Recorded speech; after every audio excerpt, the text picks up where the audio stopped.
Good morning, good evening, good day, whatever time it might be to you. I just, as always, wanted to say thank you for pressing play. Before I get further, I just realized someone could be driving right now. And so if you're driving, I appreciate the fact that you took this episode along with you in the car. But drive safely and be safe on the road. Before I get any further, let's get straight into this.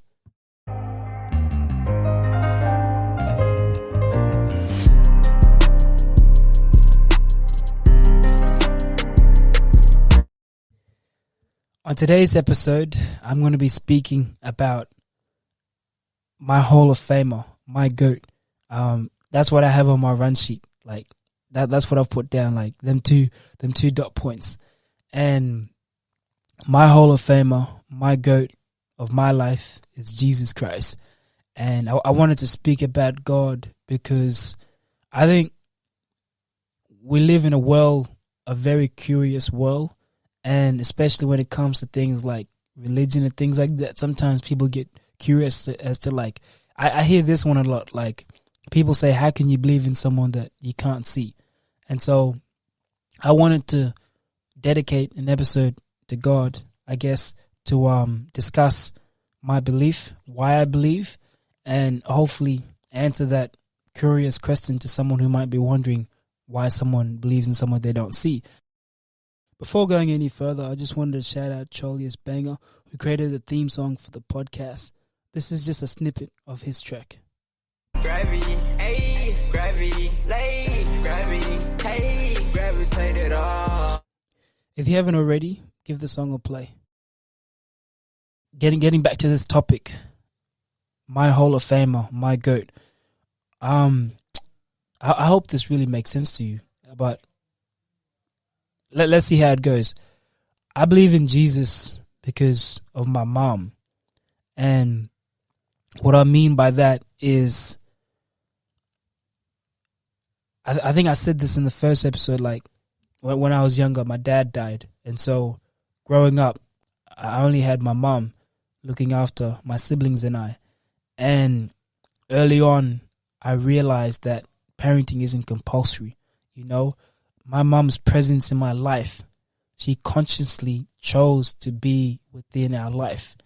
And it always blows my mind away when I think about that, because it's like, here you are as a human and you can do whatever you want in this world, but you would let go of everything for yourself and raise kids on your own, you know. There was me, my younger brother, the brother after me, the brother after him, the brother after him, and then my oldest brother, John. And so that's right. There's 6 boys to my mom, and she raised us. She did a hell of a job. Shout out to her. But it always surprised me because it's like she didn't have to. And when I say I believe in Jesus because of my mom, her love for my siblings and I, like, that's what I got from her presence. From her presence, I got how much she loved me and loved my siblings. And that's why she means so much to me, because it's like she chose to be in my life. No one is forced to be in our life, you know? Like, and she chose to be here. My dad died. She could have just gone off and done whatever she wanted with her life, but instead she decided to raise 6 boys. And when I think of Jesus, it's the same thing. There's a verse. I'm going off the top of my head. I don't know the verse, but I know what it says. And it says, Jesus came down not to be served, but to serve. And I just, that blows my mind away again, because it's like, here's this man, he can honestly do whatever he wants in the whole wide world. And he came from heaven. He came from heaven not to be served, but to serve. He came from heaven for us, you and I. That's what I mean by us. And he came not wanting anything, but us. Again, us, you and I. And it blows my mind away, because it's like he could have had anything he wanted. He could have done whatever he wanted, but instead he came down And if you know the story, you know, he eventually died, and then he was crucified on a cross, and then he went up to heaven. But like the death process as well, that was for us. Sin is in the world, as you know. There's good and there's evil. And sin, in order to get rid of sin, in order for us to live and have an opportunity that we have now, Jesus put his life on the line. And I'm just like, how can I hear this story? How can I hear this man that did this and not respect him, or like not believe, you know? And that sums up my belief. Like, I believe in Jesus because of my mom. Her love for me, I'm so fortunate as well for her love, because it was like, I got to see that and I got to experience that. And then when I hear stories of Jesus and how he died on the cross, instantly I know what it's like for someone to give up everything for someone else, because my mom gave up everything for us. You know, like, naturally she loves to sew. And we came to Australia on April 1st, 2004. I'm so sorry if that's wrong, Mum. But like, we came to Australia in 2004, April 1st. We left on the 29th. No, apparently we should have been here on the 31st. So January, February, March. Yeah, we should have been here on the 3rd month. But because we got stuck in Dubai, we came in April, on April 1st. But she coming to Australia, she knew how to sew. And the late John Garang, the president of South Sudan, he's passed now, but when he was in presidency, something that he wanted was, he believed in the future for women. And so what he did was, my mom told me the story, but what he did was, he made sure that young girls could have lessons on sewing. And so my mom was one of those girls, and and John Garang funded these classes for these girls who became women, because my mom's a woman now. But like, he funded these classes for them.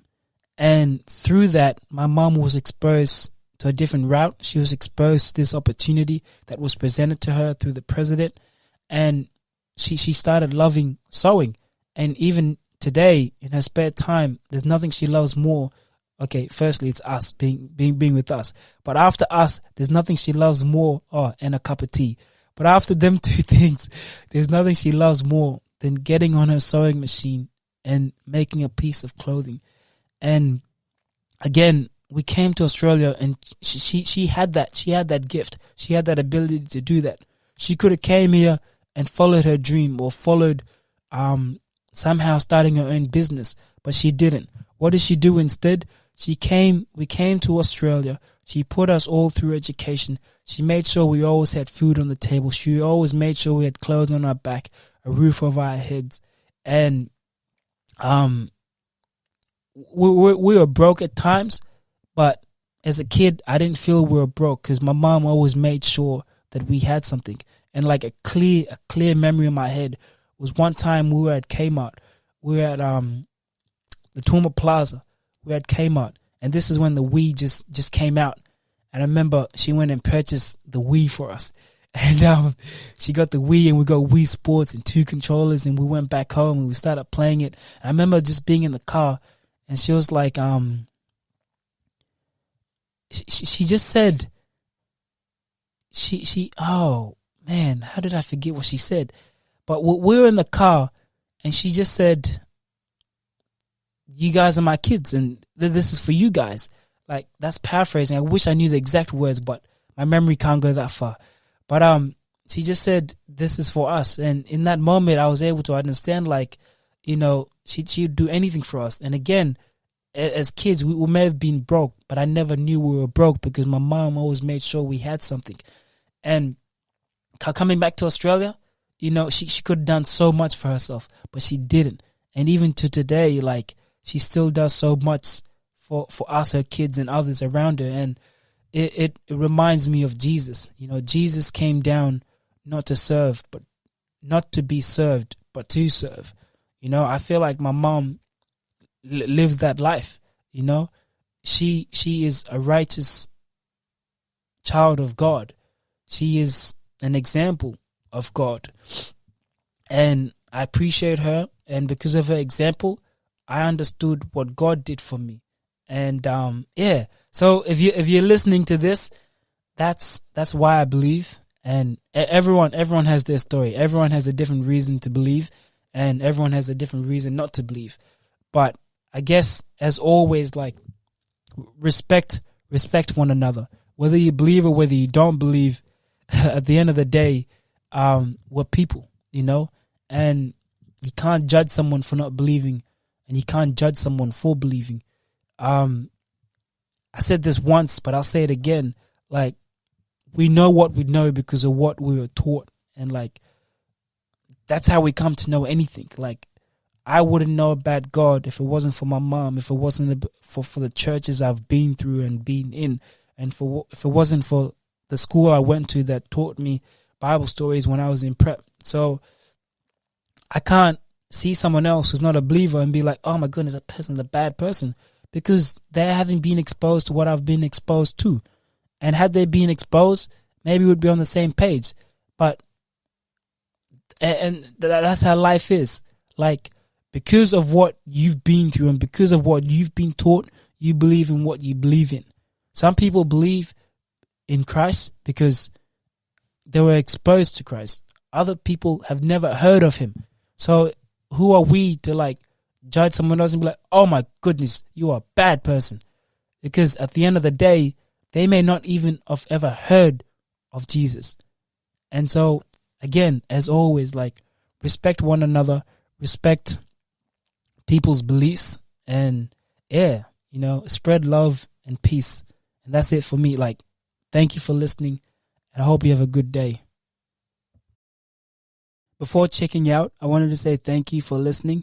Make sure to subscribe and follow Gravitated Arts on Spotify, Apple Podcasts, YouTube. Plus, hit the notifications bell to be notified every time Gravitated Arts drops.